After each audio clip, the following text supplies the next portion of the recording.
During the Warring States period, King Hui of Zhao saw Lin Xiangru's resourcefulness and made great contributions many times.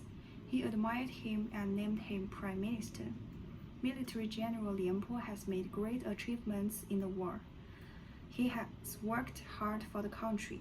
He's not convinced that Lin Xiangru has a higher status than himself.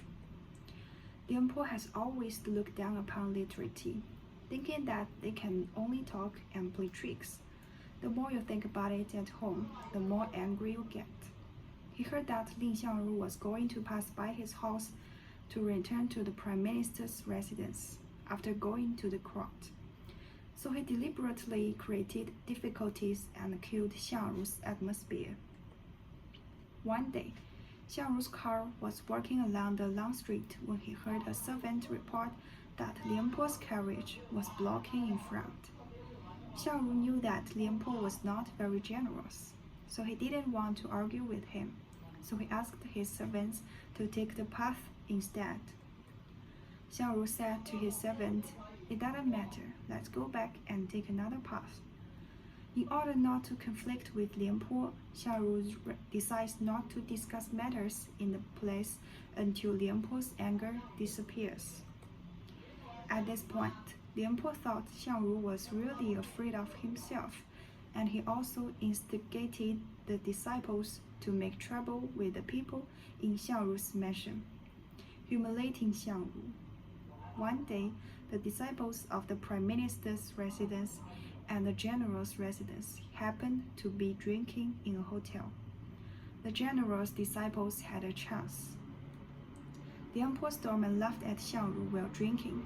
What's so great about prime minister? He didn't get it by playing tricks. Xiangru's stormman couldn't help but quarrel with them. Xiangru's disciple returned to the prime minister's residence, told Xiangru about the matter, and asked him disfeited why he was afraid of Lian Po. Xiangru said, "Jiang and Xiang are the two pillars of the country. We must not quarrel." The disciples knew that Xiangru's forbearance was for the stability of the country, and they became more gentle outside. However, the discord between the state of Zhao and the state of Qi spilled abroad. The king of Qi wanted to take this opportunity to attack the state of Zhao. Lin Xiangru got the news and immediately wrote a letter to tell the king of Zhao about it, and made stark deployment. After knowing this, Lian Po came to King Zhao. He thought Lin Xiangru didn't know this, and laughed at Xiangru.